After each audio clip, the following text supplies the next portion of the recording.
मंडळी नमस्कार. आपल्या आवडत्या वेलफुल गप्पांमध्ये मी संतोष देशपांडे आपलं मनापासून स्वागत करतो. मित्रांनो, हल्लीची पिढी ऐकत नाही असा एक सूर किंवा तक्रार पालकांची असते. मात्र एक गोष्ट आज त्यांना आपल्याला ऐकवायची आहे, किंबहुना त्यांनी ऐकायची, ती त्यांच्या अत्यंत हिताची आहे, त्यांच्या भविष्याची काळजी घेणारी आहे. ती म्हणजे त्यांनी गुंतवणुकीकडे कसं पाहावं, तर त्यांच्यासाठी वेल्थ क्रिएशनचा मार्ग कुठला ते आज आपण सांगणार आहोत. मिलेनियल्स ज्यांना आपण म्हणू, नवीन पिढी त्यांच्यासाठी.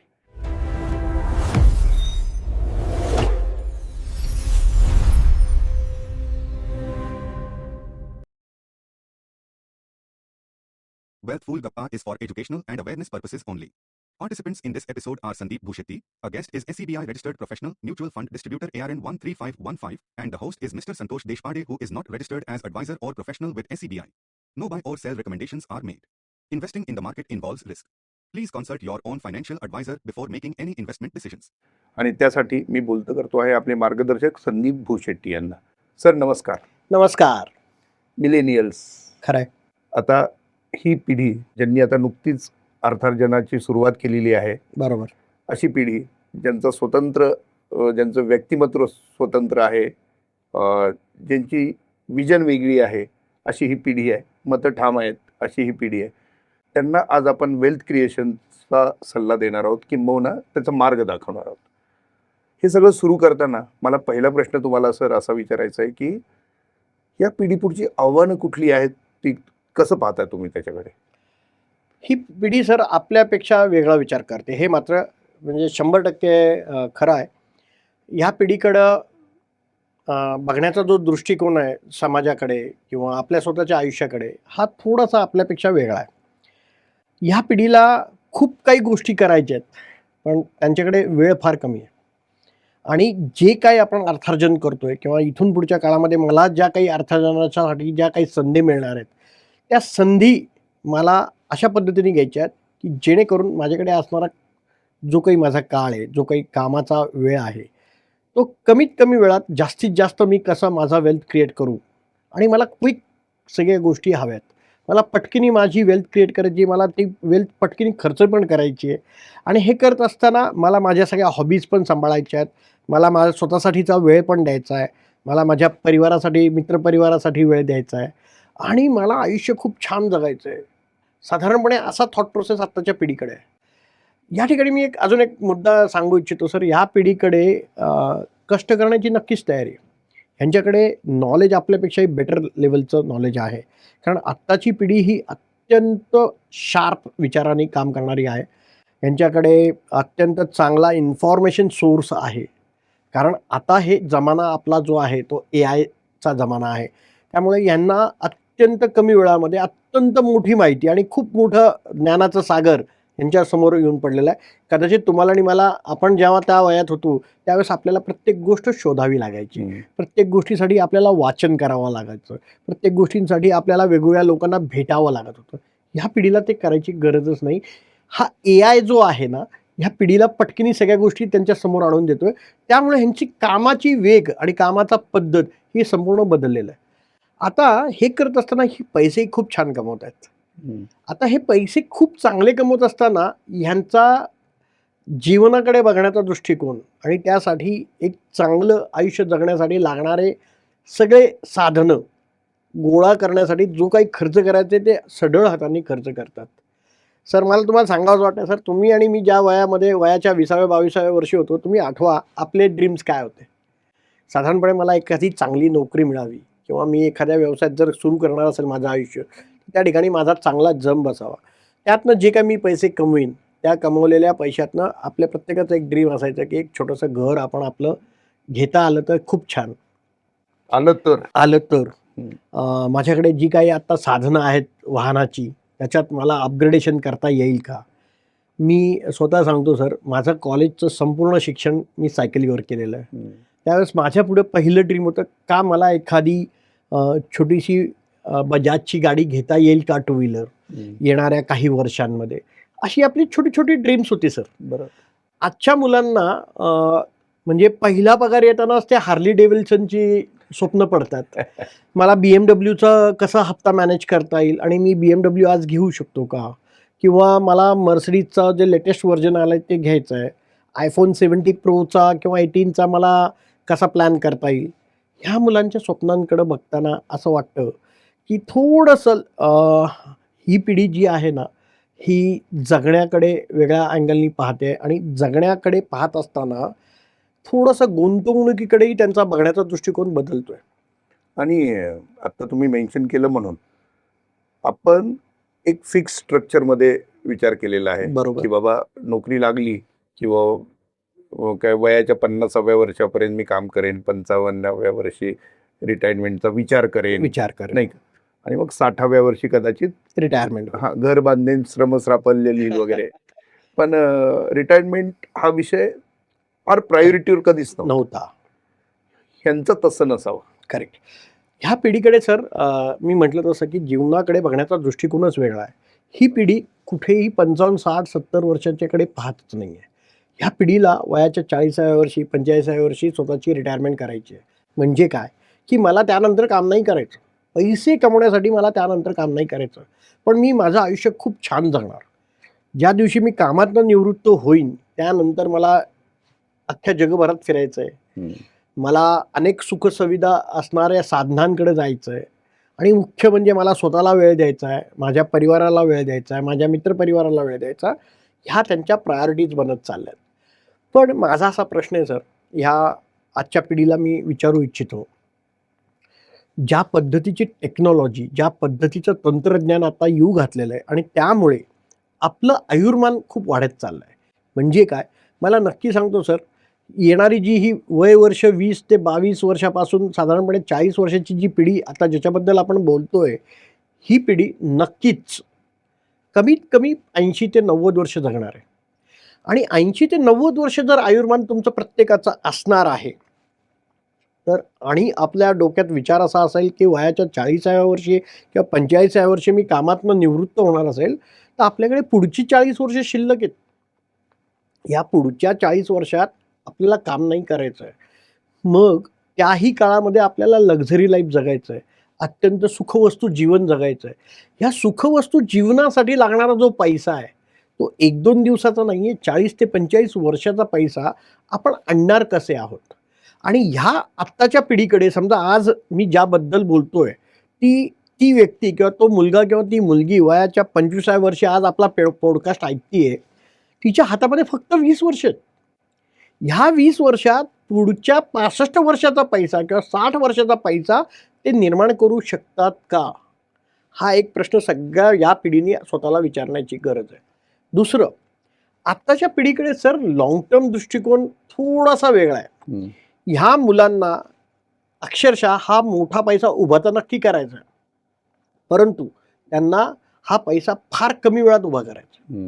म्हणजे मला असे काही गुंतवणुकीचे पर्याय सांगा किंवा सुचवा असं विचारलं जातं मला, की मला 2 वर्षात पैसे दुप्पट कसे होतील किंवा वर्षभरात पैसे वाढतील कसे, ह्याच्याकडे माझा कल जास्त आहे.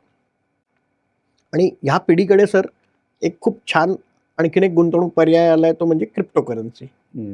क्रिप्टोकरन्सीमध्ये अनेक तरुण मुलं आपला हात आजमावत आहेत. अनेक जण ॲडव्हान्स क्रिप्टोकरन्सीचे काही सॉफ्टवेअर्स वापरत आहेत. अनेक बाबीतनं ते प्रयत्न करत आहेत, की मी आज गुंतवणूक केली की उद्या सकाळी डबल झालेत का? किंवा असे काही शॉर्टकट्स माझ्याकडे आहेत का? मला हे या ठिकाणी आवर्जून सांगावंच वाटतं, की पैसा एका रात्रीत नाही बनत. Wealth creation never happen in one night. तुम्हाला त्यासाठी योग्य पर्याय, योग्य वेळ ही प्रत्येक ठिकाणी द्यावी लागणार आहे.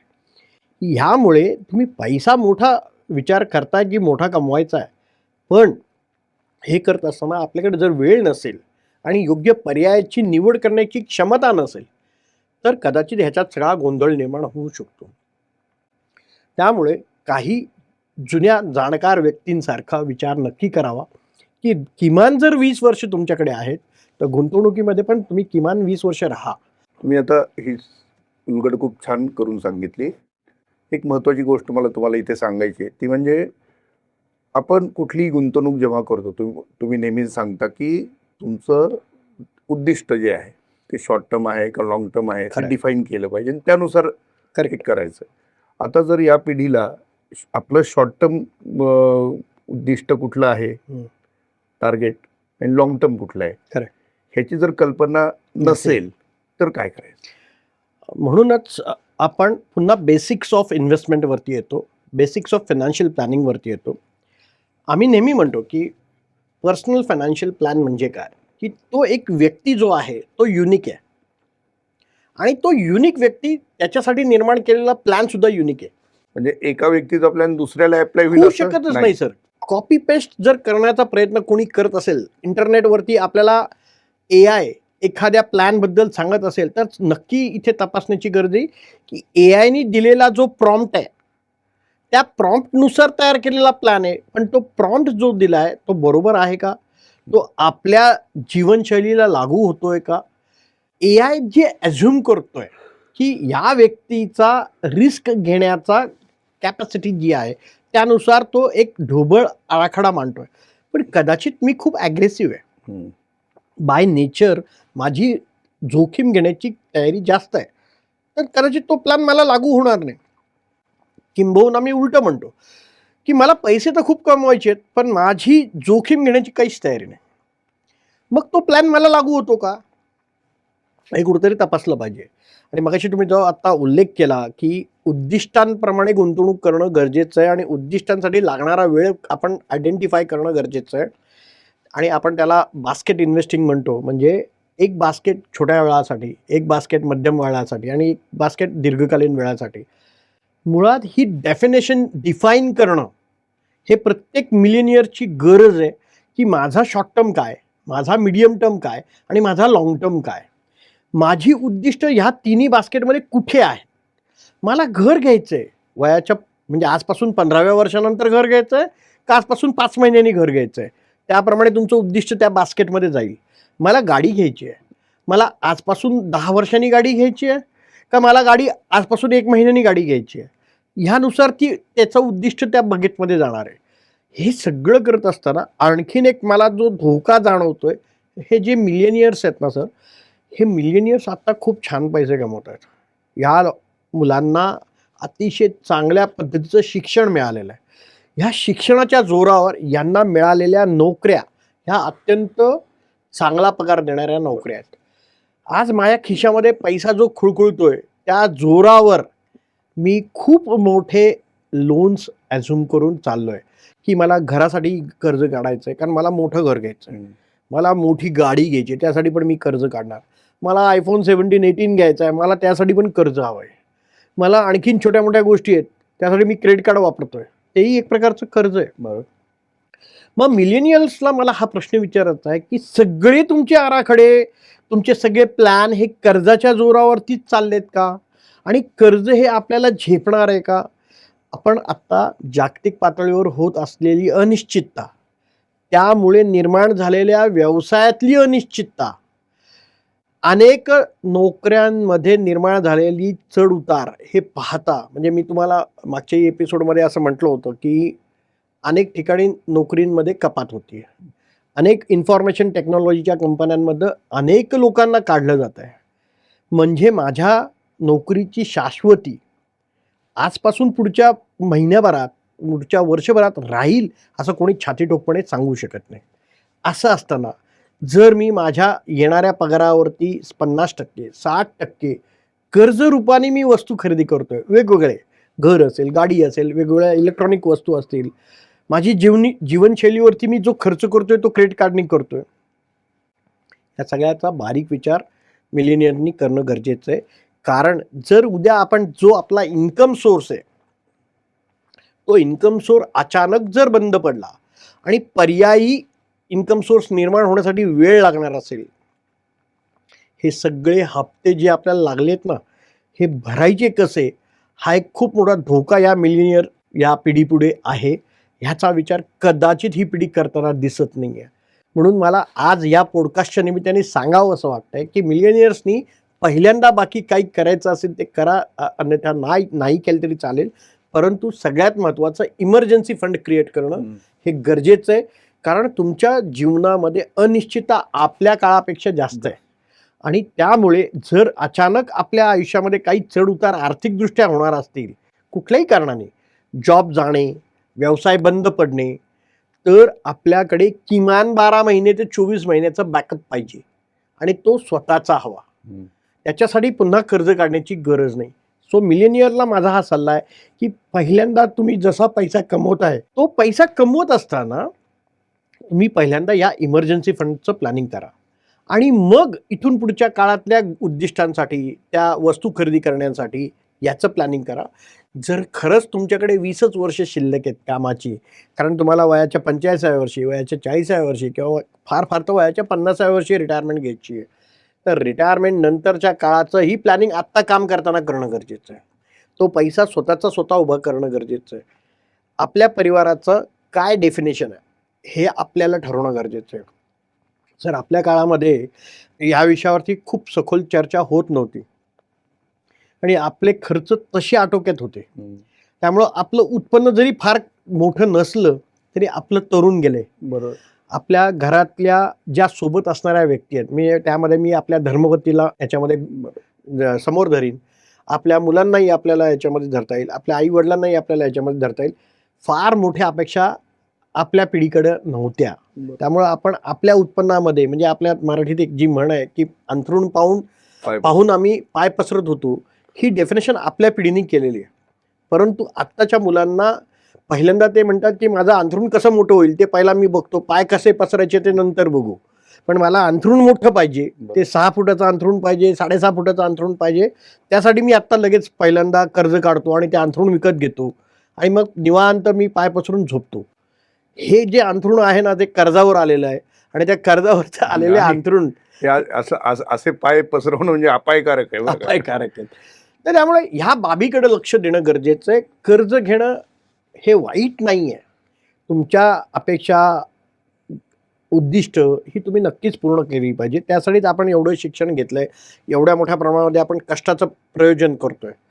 माझा अजून एक मत आहे सर, ही पिढी आहे ना 6 ते 8 तासाच्या वरती काम करायला पण तयार नाही. या पिढीला बाकीच्या गोष्टींसाठी वेळ हवा आहे. ही पिढी सोशल खूप आहे. ही पिढी परिवाराबरोबर आपल्या ही बराच वेळ स्पेंड करू इच्छिते. खूप छान विचार आहे, करायला हरकत पण नाही, सोशल लाईफ जगायला पण हरकत नाही.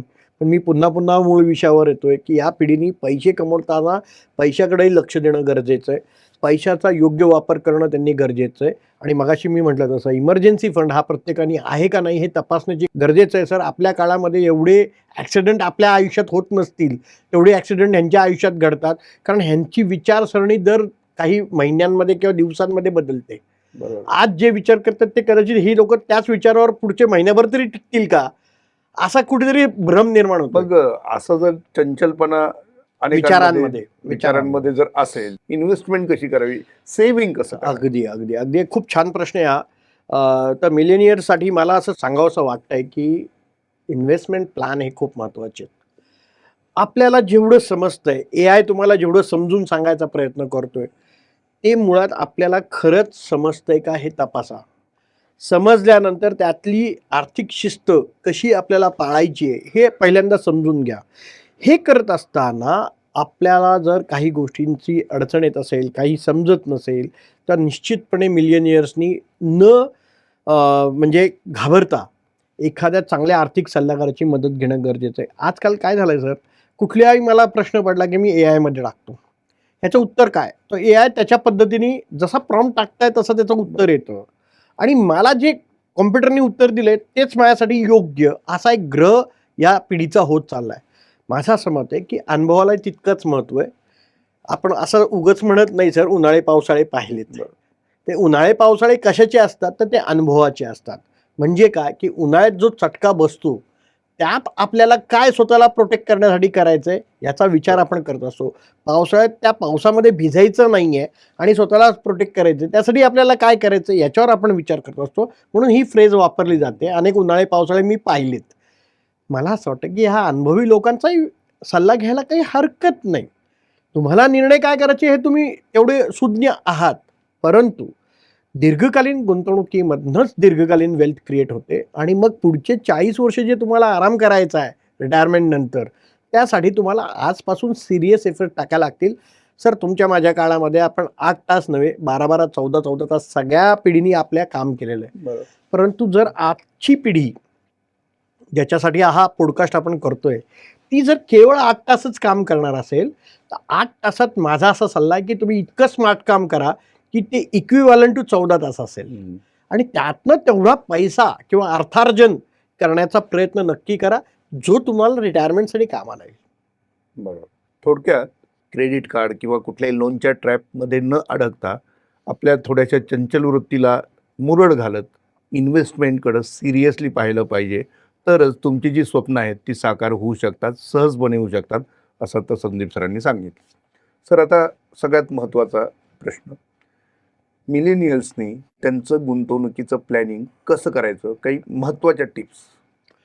मिलियनियर्सनी मुळात पहिल्यांदा इन्व्हेस्टमेंट प्लॅन बनवण्या अगोदर आपली उद्दिष्ट ओळखली पाहिजेत. उद्दिष्टांना टाईमलाईन लावणं गरजेचं आहे. त्यानंतर अशा पर्यायांचा शोध घ्या की त्या टाईमलाईनला ते पर्याय मॅच करतील. काय असतं सर, 100%, 200%, 500% प्रॉफिट तर सगळ्यांना हवा आहे, पण तो मला उद्या सकाळी हवा आहे. तर असा कुठला प्रोडक्ट आत्ता असेल तर कुठलाच व्यक्ती काम करणार नाही, कुठलाच व्यक्ती जॉबला जाणार नाही, कुठलाच व्यक्ती व्यवसायात जाणार नाही. घरी बसून मला उद्या दुप्पट पैसे मिळणार असेल तर मी कशाला काम करायची गरज आहे. तर तसं आपण तपासलं पाहिजे. अनेक जाहिराती या प्रोडक्टबद्दलची माहिती आपल्याला इंटरनेटद्वारे कळते, आपल्या मित्रपरिवारांच्याद्वारे कळते किंवा सोशल मीडियातनं कळते. त्यातले खाचखळगे काय आहेत, त्यातल्या जोखिमा काय आहेत, ह्या मिलियनियर्सनी तपासणं गरजेचं आहे. माझं असं नेहमी म्हणणं आहे की वाचाल तर स्वतः वाचाल. म्हणजे काय, if you want to read between the lines, then only you will be survive, you will be not lose your money. पहिला प्रयत्न मिलियनियरनी करणं गरजेचं आहे की पैसा घालवायचा नाही. कमवलेला पैसा हा आपल्यापर्यंत परत आला पाहिजे, मुद्दल तर आलीच पाहिजे. त्याच्यासोबत जास्तीत जास्त फायदा कसा कमवता येतील साठी योग्य पर्याय निवडला पाहिजे. आणि पहिला जो नियम आहे सांगितलेला की पैसे परत आलेच पाहिजे, पैसा घालवला नाही पाहिजे, हा मुद्दा जो आहे तो सातत्याने आपल्या डोक्यात असला पाहिजे. दुसरा महत्त्वाचा मुद्दा, टॅक्स हा जो पार्ट आहे तो ह्याच्यावर फार कमी वेळा ह्याच्यावर चर्चा होते, फार कमी वेळा ह्याच्याकडे पाहिलं जातं. पैसे कमवण्याच्या ज्या धुनीमध्ये आपण हे सगळं करत असतो, त्यात हे जे इफेक्ट्स आहेत, इन्कम टॅक्स, GST किंवा इतर टॅक्स पर्याय, हे आपल्या निर्माण झालेल्या नफ्यावरती लागत आहेत. त्यातनं बराचसा मोठा फायदा आपला त्यातनं ड्रेन आउट होतोय, त्याला आम्ही लिकेजेस म्हणतो. ह्या उत्पन्नातनं लिकेजेस जे आहे ते टॅक्स आहे. किंबहुना आपण एवढी मोठी जोखीम घेतोय, पण कमवलेल्या पैशातनं मेजर पोर्शन जर टॅक्सच्या माध्यमातून जात असेल तर आपण आपली कमाई नोशनली आपण म्हणतो मी एवढे पैसे कमवले, हातात प्रत्यक्षात आले किती, हे मिलियनियरनी तपासणं गरजेचं आहे. सगळ्यात महत्त्वाचं मला या ठिकाणी आवर्जून सांगावं असं वाटतं, या पिढीला लिक्विडिटी ही प्रत्येक गुंतवणुकीतनं शोधणं गरजेचं आहे. खूप जणांचं आकर्षण आहे, मला रिअल इस्टेटमध्ये पैसे टाकायचे. खूप जणांचं आकर्षण आहे, मी प्लॉट घेतो, फ्लॅट घेतो, शॉप घेतो.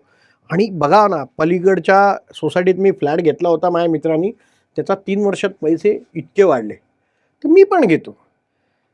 मला या ठिकाणी आवर्जून सांगावं असं वाटतं की रिअल इस्टेट घेण्यासाठी खूप अट्रॅक्टिव्ह आहे, परंतु एक्झिट करताना आपल्याला खूप त्रास देते.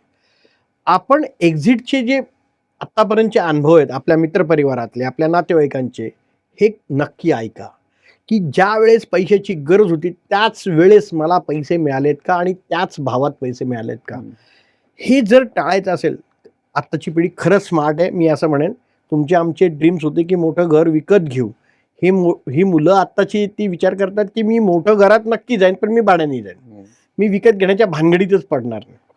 तर हा विचार कदाचित योग्य आहे की आपल्याला एक मोठी प्रॉपर्टी एन्जॉय तर करायची आहे, पण त्यासाठी आपल्याला विकत घेण्याची गरज नाही. असे स्मार्ट पर्याय तुम्ही फक्त जागेसाठी न वापरता इतर सगळ्या गोष्टींसाठी पण वापरा, जेणेकरून तुम्हाला खूप मोठा कर्जाचा डोंगर स्वतःवरती घ्यायची गरज पडणार नाही.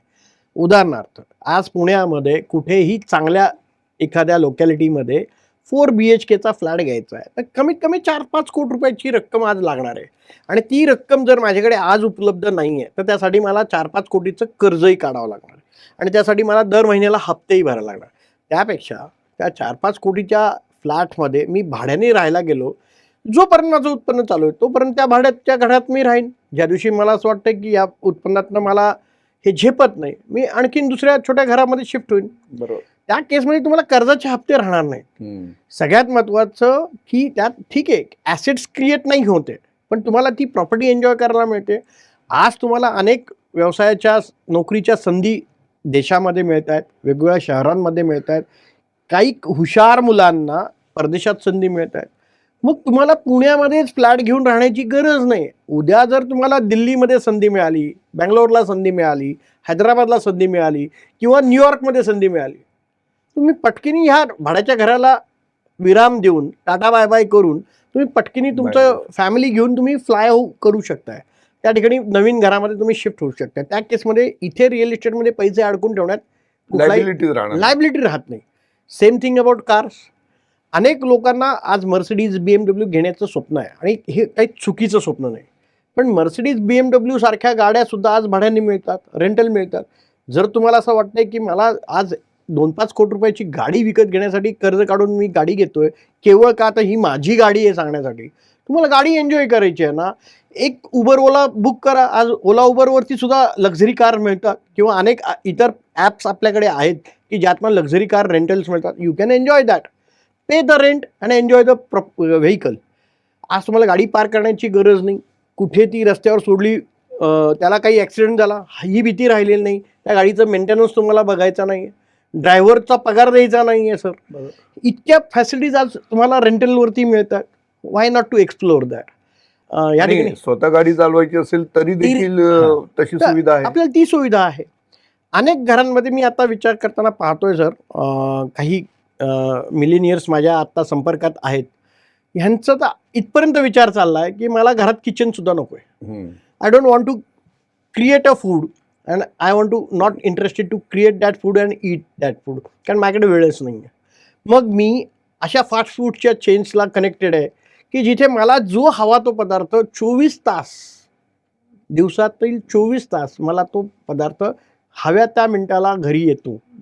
मग मला किचनची गरज काय? जर if you are earning so big and so well then you don't require that. आता फक्त ह्याच्यात हे पाहायला पाहिजे की हायजिनिक आणि nutritious food are you getting. If answer is yes, nothing to worry on that.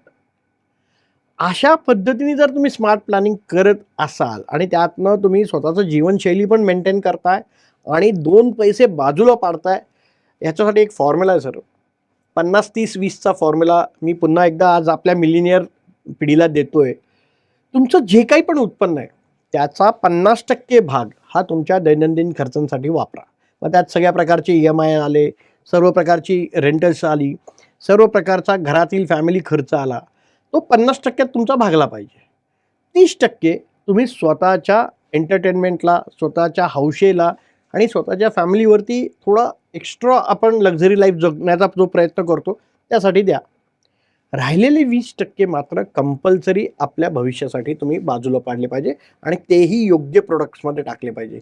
आज मी या मिलेनियर पिढीकडे बघतो, अनेक लोक स्टॉक मार्केटमध्ये डायरेक्ट एक्सप्लोर करायचा प्रयत्न करत आहेत, अनेक लोक क्रिप्टोकरन्सीमध्ये डायरेक्ट एक्सप्लोर करायचा प्रयत्न करत आहेत, अनेक लोक अनेक विविध पर्याय जे निवडत आहेत ते स्वतः करण्याचा प्रयत्न करत आहेत. माझं असं म्हणणं आहे की तुमच्याकडे जो अभ्यास असेल, ते नॉलेज असेल तर नक्की करा, काही अडचण नाही. पण at what cost you are earning money or you are losing money हे तपासण्याची गरज आहे. कारण हे सगळं करत असताना जर मला मोठा नुकसान होत असेल तर ते आपल्या कमवलेल्या पैशातनंच नुकसान आपण सहन करतोय. तर ह्या ठिकाणी कुठेही शाय होऊ नका सल्ला घेण्यासाठी. सल्ला आपल्याला नक्कीच फायदा देऊन जातो, कधीही नुकसान देऊन जात नाही. योग्य सल्ला घेऊन योग्य बिझनेस म्हणजे आपला इन्व्हेस्टमेंट प्लॅन जर आपण करणार असू तर मला असं वाटतं की तुमच्याकडे जे 20 वर्ष आहेत त्याच्यातही तुम्ही खूप छान क्रिएट करू शकता. वा. तर मित्रांनो, इतकं छान मार्गदर्शन आता संदीप सरांनी मिलेनियल्ससाठी दिलेलं आहे. हा पॉडकास्ट ऐकणारा प्रत्येक पालक जो स्वतः मिलेनियल असेल किंवा ज्यांची मुलं या पिढीत येतात, अशा सर्वांनी या सगळ्या टिप्स नक्की ऐकल्या असतील. नसतील ऐकल्या तर जरूर ऐका पुन्हा एकदा हा एपिसोड आणि आपल्याला आवडल्यास आपण इतरांपर्यंत देखील पोहोचवा, कारण हे खूप युजफुल असणार आहे उद्याच्या पिढीसाठी, त्यांच्या भविष्यासाठी. कारण अस्थिर वातावरणात ह्या सगळ्या गोष्टी सतत कानात पडणं फार आवश्यक आहे. आणि जसं संदीप सरांनी सांगितलं की कर्जाचा ट्रॅप आपासून समोर उभा आहे, तिथून स्वतःला वाचवून आपण काहीतरी वेल्थ क्रिएशन करायचं जर ठरवणार असू तर या सगळ्या गोष्टी, या टिप्स फार महत्त्वाच्या असणार आहेत. म्हणूनच त्यांच्यासाठी आजचा हा एपिसोड होता. सर, तुम्ही खूप छान शब्दात या सगळ्या गोष्टींची उलगड करून दिली. तसा आज आपण मिलेनियल्ससाठी बोललो, तसंच दुसऱ्या जे आता हॉट टॉपिक आहे त्या पिढीविषयी देखील बोलूया पुढच्या एपिसोडमध्ये. नक्कीच. धन्यवाद. धन्यवाद.